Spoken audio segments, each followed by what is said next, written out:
Now, live, it's Friday Football Frenzy, sponsored by Campo Roof. If you've got a leak or an aging roof, call Campo. Hey, chance to make it 23. Leave your legacy. One time, baby. FTW on 3. 1, 2, 3. The Walsh Jesuit Warriors getting things started tonight. It is week 2 of the playoffs. We've managed to go 12 weeks, no rain. We were just talking about that, how lucky we really are that we haven't had any just like miserable outdoor games. A phenomenal season for high school football in Ohio to make it this far. It'll probably rain then next week, now that I said that. But we won't have a frenzy. We won't have a frenzy. The folks will still go to games. But we've been 12 weeks in. Nobody's got wet. That is incredible. Truly. All right, we're going to start with the #1 team in Division I, St. Ed's. Top seed at 8-2. Berea Mid-Park coming in 7-4. As we head to Lakewood, where the Eagles jumped on them early.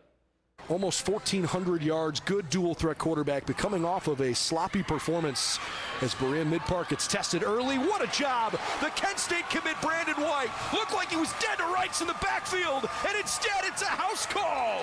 60 yards for Brandon White on the very first play of the game. That's how you set the tone. Next drive, it's White one more time from 12 yards out.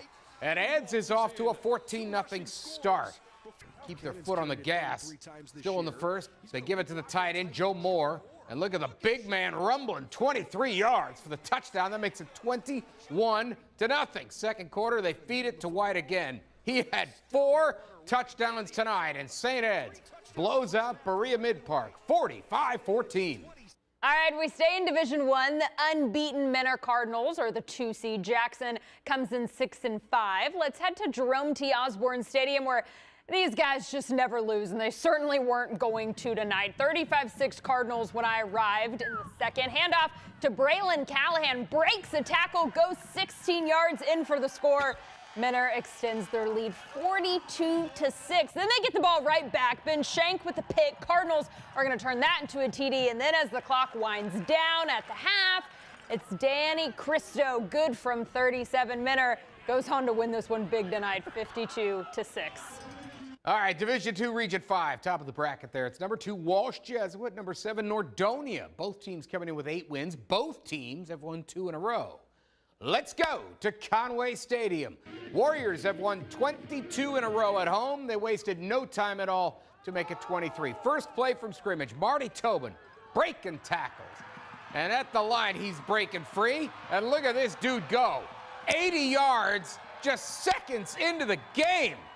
Tobin makes it 7-0 Walsh. Stephen Fakeholt is the night's quarterback, and he looks a bomb, looking for a bomb here. Down the sideline, Craig Kaminsky pulls it in, adds 15 more yards before he is brought down. And then they go to the ground, Connor Wapham, and he would score. Nordonia sees an opportunity for 2. They take it. Funky formation, jump pass from Fakeholt to Colin Atha. They lead 8-7. That was the only lead of the night for Nordonia. David Ternowski looking for Milan Paris, a bomb over the middle, touchdown. Paris throws up the U after flipping from Iowa State to Miami a few weeks back. Warriors going to the region semis, 3rd year in a row. They win at 49-18. All right, Division III, Region 9, top of the page, unbeaten CVCA, the #2 seed. Geneva comes in 9-2. The Eagles have won 6 in a row. Let's head to Royals Stadium. Not much drama here. Royals up 21-0 to start the second quarter when our camera arrived. How about another Zach Anderson showing off all the work he puts in the weight room? 20-yard touchdown rush. That right there makes it 28-zip. Eagles ball.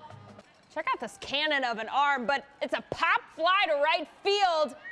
You want to take a guess? Zach Anderson grabs an INT just moments after a TD. Only took CVCA's offense 5 plays to go 80 yards. Cap it off with a handoff to our guy. You know it, Zach Anderson. I promise there are more players on the Royals roster, but this kid had himself a night. Royals advanced to the regional semis for the 2nd year in a row. They've never made it past that in school history, looking to change it this year.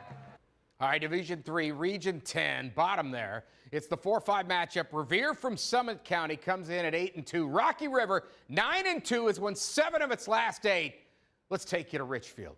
I'm a Pirate guy. I get excited. Pirates led 9-7, start of the second half. They receive the kickoff. They force their way into the red zone, and it's Ryan Taylor, 4th and goal for the 6. Breaks free from a sack, but the pass into the end zone just out of reach. Tyler Freight on the coverage there. That means Minutemen get the ball deep in their own territory. On 3rd down, this QB keeper sniffed out Jackson Greer, the sophomore defensive end. To the 4th we go. Rivers still leading by 2. Taylor back to pass. Take an aim. He's got Rowan Kennedy deep down the sideline. Not gonna get him. 79-yard touchdown. First score of the half. Point after puts the Pirates up 16-7. Minutemen ball. This was a pitch play to the right. Keep your eyes on Chase Clifford, the senior quarterback. Pulls in the trick play screen. He's going 19 to the end zone on 3rd down, and we're back to a 2-point game.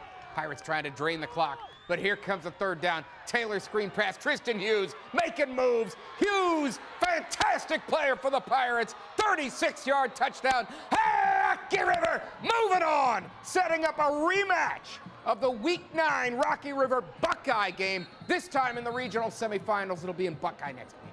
All right, Division 3, Region 9, bottom of the page. We have number 4 VASJ and number 12 Maple Heights in a neutral site game. Let's head to Gilmore Academy. That's where our Ashley Holder is. VASJ came to play and they showed up right out of the gate. Vikings up 14-0 at this point. We're still in the first quarter. Joe Efford with the short pass to D'Angelo White. He goes to the sideline and it's a foot race at this point. He gets a pretty nice block from his teammate and then goes straight to the end zone. 21-0, all Vikings. The very next drive, 1st and 20. Efford drops back and launches one right into the end zone and finds Dylan Smith.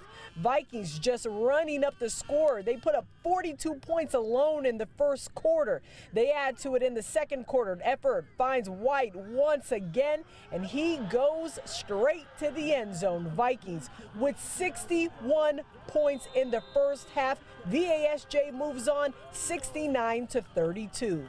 All right, so Coach, congratulations on the win tonight. You have 42 points in that first quarter, 61 in the first half, almost 500 yards of total offense alone in that first half.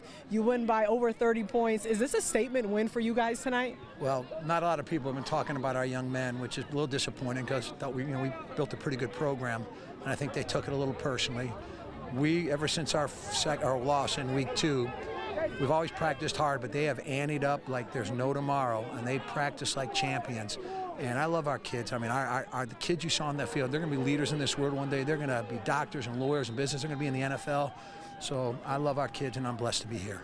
Is it surprising at all to see your team put up 69 points tonight? Well, that's never, we caught them in some things. We were able to run the ball even against their stacked box, and then we said, well, if you're going to put everybody up there, then we're going to try to get downtown. And you saw Big D'Angelo make some incredible plays. Savion Lewis, quarterback, played well, but TJ Moore ran it well. I mean, we attacked them, I think, from all different avenues. So great job by our coaching staff, and just great kids did some really good things tonight. How do you take that momentum and that attack into next week?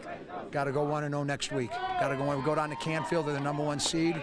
But hopefully our kids will fear nobody, and they're going to play hard, and they're going to play Viking football. All right, thanks, Coach, and congratulations again on the win. Now, Schwab's Pick of the Week, sponsored by the Cleveland Furniture Company. Family owned, Cleveland proud. All right, pick game for me this time on the west side. You see, Avon, they just cruise because they're the defending champs, and they're really, really good at football. Olmsted Falls usually runs into Avon and stumbles a little bit, but the Bulldogs have been playing better lately, and some were wondering, is this the year they could get him? So it's Division II, Region 6, right? It's a 3-6 matchup. 9-1 Eagles, Falls 7-4. Let's go to Mark Wahlberg Stadium. Here we go. First quarter, first drive. Keontae Smith. Watch him spinning into your screen there. Yeah, he's still on his feet. They can't get him down, and they finally got him down inside the 15. But then moments later, Keontae Smith again, up the gut he goes, ripping through arm tackles into the end zone. Touchdown Eagles. 6-0 POT, no good. PAT. All right, so Olmsted Falls just tough sledding tonight. Kai Gilbert just swallowed up. Nothing to do there. And then Avon gets the ball back. Look at all the time here for Blake Elder. I mean, he could eat dinner and dessert. Grant Barr hauls this one in. and breaks free, and they're not going to get him down. And Avon runs away with this one tonight, 46-13. All right, Division 6, Region 21, top of the page, the top seed, Kirtland 10-0 hosting Wycliffe, and the Hornets' closest game this year. They won by 20. Hornets got the Halloween theme going tonight since they didn't play last Friday. Sign says no tricks, just touchdowns. They weren't wrong. Opening drive for Wycliffe, 3rd and 8. Quarterback Dominic Porcello wrapped up by Chase Grand. Blue Devils gonna punt. Kirtland wastes no time. John Silvestro punches it in. Hornets' first score of the night. They're up 7-0. Still in the first, Hornets with the ball again. Ty Bledsoe manages to stay on his feet. Goes in for the score. Extra point, no good. 13-0 Kirtland. Blue Devils need some points. 1st and 10 on their own 21. Marquise Roberts, hard hit, stays up, but the ball is punched out. Sebastian Becker recovers, and that's going to set up this. Silvestro would have his 2nd TD of the night. It was all Kirtland in this one. They win 41-3. All right, it's not too often we see a basketball coach take over a football program, but Brian Morgan did it at North Ridgeville, and he has built a winner. We'll talk to him next. You're watching Friday Football Frenzy, sponsored by Campo Roof. If you've got a leak or an aging roof, call Campo.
You're watching Friday Football Frenzy, sponsored by Campo Roof.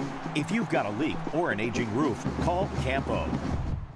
All right, Division 4, Region 13, top of the page, the Perry Pirates are seeded number 1. They've won 6 straight. NDCL is 8-3. Let's get you out to Alumni Stadium. The Pirates and Lions last met in the playoffs back in 2016. Perry won that game 22-9. It was 13-3 Pirates in the final seconds of the first half when our camera arrived. Lions look to cut into that Pirates lead. Jeremish McPadden connects on the field goal from 25 yards out. NDCL down 13-6 at the break. After a scoreless third, action started in the fourth. Perry on offense. Nate Trefsker goes deep. Greg McInbeer for a 50-yard completion deep in Lions territory. Pirates would cash in a few plays later. Trefker looking for Justin Costello on the end zone, 4th and 10. Finds him for a 21-yard score. Pirates up 26. Okay, wild play here for the Lions. Quarterback Brady Capel scrambling for his life. He goes from one sideline all the way to the other before firing away a pass that'd be deflected and then caught by Dane Pike for a Lions first down. NDCL would turn it over on downs later in the drive. Pirates, though, would ice the game. 3 minutes left. Trefsker connects. Brody Krantz for the touchdown, and Perry advances with a 26-6 win over NDCL. All right, Region 2, Division 2, Region 6, rather, at the bottom there. We got a 4-5 matchup. North Ridgeville, 9-1, hosting Anthony Wayne. So let's go to Ranger Stadium. Ridgeville up 14-7 in the second when I got there. Watch Cole Miller, their outstanding quarterback. Nice run there. He's going to pull it down. He is hard to bring down. They almost hit me, but I got out of the way. That set up a 39-yard field goal, but wow. No good. Generals taking over. Porter Brungard going to buy some time and firing left side. It's intercepted, though, by Clark Carter. Rangers get another possession before the half, and they would cash the points. Ranger Dad is excited. Watch Cole Miller here. He wants to throw. Looking. Now he's going to roll. Then he's going to spin move. Then he's going to run out of that tackle. Then he's going to put on a move. Then he's going to break it to the sideline. Cole Miller, toe tap in the sideline, dives in. They actually would call him out at the 2-yard line. But when you have Cole Miller and you're at the 2, you just have Cole Miller go in from 2 yards. Touchdown, Rangers lead the way. 42-7 the final. Well, all season long, our Rachel Veda has interviewed high school football coaches to learn the lessons they teach their players beyond the playbook. Now, what sets this coach apart from the rest is the fact that he hasn't just impacted his teams on and off the field, but on and off the court as well. Most high school head football coaches work their way up the ranks coaching solely, well, football. But North Ridgeville's head coach Brian Morgan was first the Rangers' head basketball coach. Brian Morgan led the Rangers basketball team for 9 years before being named head football coach in 2021. But North Ridgeville isn't the only high school where Morgan coached both teams. He spent 5 seasons at Black River as the offensive, defensive, and special teams coordinator and quarterbacks coach, where he was also the Pirates' head basketball coach. He also spent a season as Brooklyn High School's offensive coordinator. Tell us what lessons that you taught your basketball players that you transferred over into leading the football team. Yeah, I think that being a head coach is about building a program. You know, we did a lot of work with the youth in basketball there, trying to make it so that it's a K-12 program, and that translates to any sport that you want to coach and be good at. What's a lesson you learned coaching at the other high schools that you brought to North Ridgeville? Yeah, when I was at Brooklyn, I went and helped a friend out who was a head football coach there for a year. And, that was a lot of fun. We only had 24 guys on the team, and we won 4-6 that year. And we know that, if you put guys in the right spot and make them successful, that good things can happen. Speaking of success, you led North Ridgeville's varsity football team to their first winning season since 2015 in just your second year as head coach in 2022. And they've been in the playoffs ever since. How do you coach that winning mindset to the Rangers? Yeah, I think from the very beginning, when we took over, I think 2 or 3 wins was about the average for a season for the Rangers. And, we have coaches that care about kids, and they make practice fun. And when you do that, kids come out. The more kids you get, the more excited it is, and they buy in. They do all the things in the weight room, and everyone thinks it's X's and O's, but it's really about treating the kids the right way and getting them out to play football. You played quarterback at Vermilion High School and in college at Baldwin Wallace University before becoming a coach at several Northeast Ohio schools. What made you want to stay local and give back to your community through teaching and coaching just about your whole life? Yeah, a lot of people don't know about Lorain County. It's a very tight-knit group. I grew up, my dad was a head football coach and basketball coach in Lorain County for over 40 years. And, watching him do it and knowing a lot of people here, it's really good. It's a very tight-knit group, and I've enjoyed my time in Northeast Ohio. Not only have you coached high schoolers and played football at Baldwin Wallace University, you were also the JV offensive coordinator for the Yellow Jackets. What's something you learned from coaching a collegiate team that you brought to the high schools? You get to meet great people. Tommy DeLuca, head coach at Olmsted Falls, was a friend of mine in school. He's got a couple of guys on staff that are friends of mine in college. And, you get to get a good network of people that can help you out. And, you have to learn from people to be good at what you do. And those guys are great role models and great people to lean on. What is the most important lesson you teach your players beyond the playbook? You know, I think that athletics in general is about life, you know, responsibility, being there for your family. You know, and that's what we try to teach our kids on a daily basis. You know, there's traditions that we have. Our seniors clean the locker room after every game and every practice. We try to make sure that they're responsible in the off season, and they come out and they play for each other every single Friday night. If you could use one word or phrase to describe your coaching career, what would it be? I would say exciting. I was a basketball coach before this, football coach now. You know, I always wanted to do it. It was something that I wanted to do since I was in 9th grade, is to be a teacher and a coach, and I wanted to do both, and I've been able to do it. I'm very blessed. You're watching Friday Football Frenzy, sponsored by Campo Roof. If you've got a leak or an aging roof, call Campo.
All right, we are headed to Division 7, Region 25. Top of the page, 2-7 matchup. East Canton, 9-2, Fairport Harding, a perfect 10-0. Let's head to Paynesville, where they had to play this at a neutral field because, as you can see, Fairport began the process of building a new football field this week, and it's all torn up. So, game between the Skippers and Hornets took place at Paynesville Riverside High School. Fairport would get on the board first. This is the opening kickoff of the game. Yomar Castellano. Some nice moves, and he is gone all the way to the house for the touchdown. Skippers take a 7-0 lead.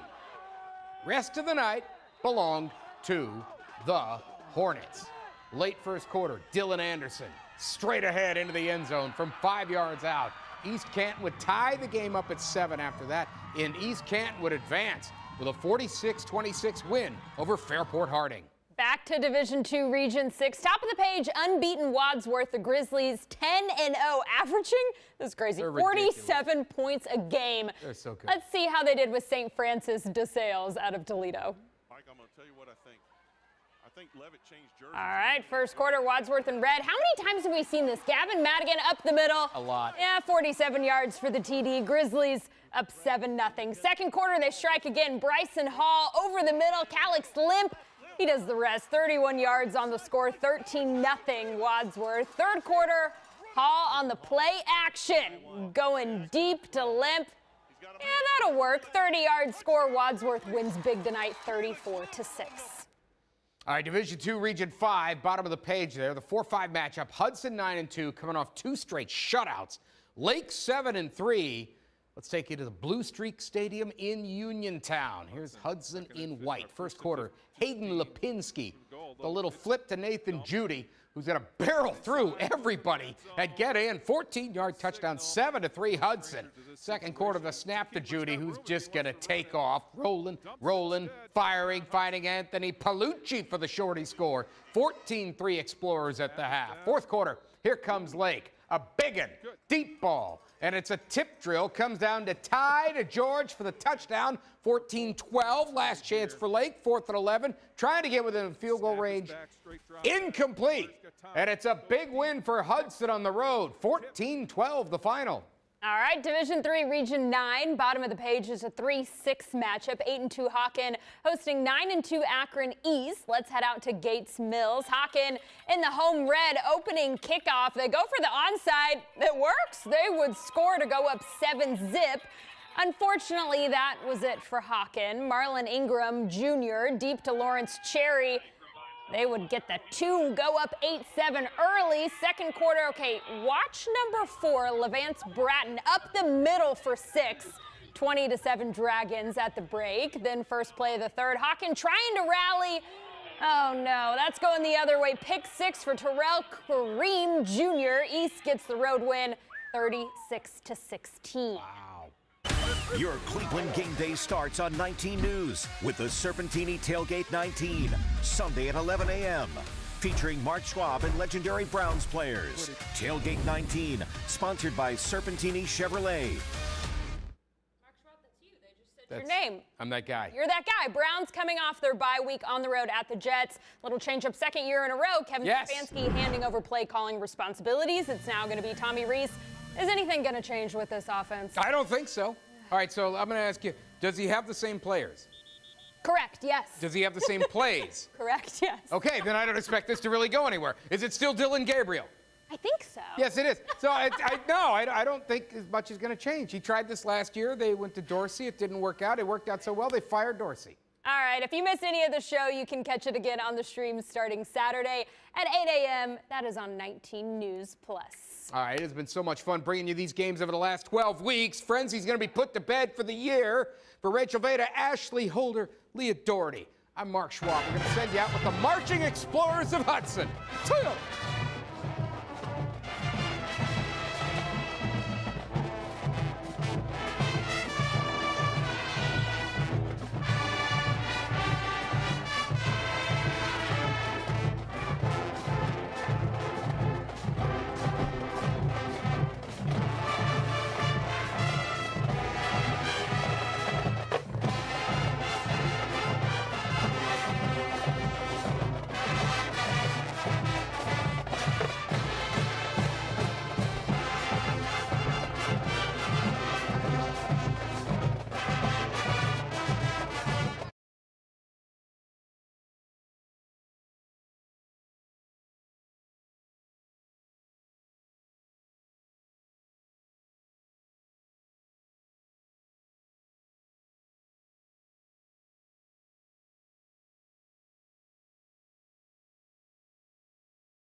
First, fair, everywhere. 19 News starts now. To track the first snow of this fall season. Thanks for joining us tonight for the news at 11. I'm Chris Fry. Monday is a first alert weather day for snow and cold. Let's welcome in 19 First Alert meteorologist Erica Page.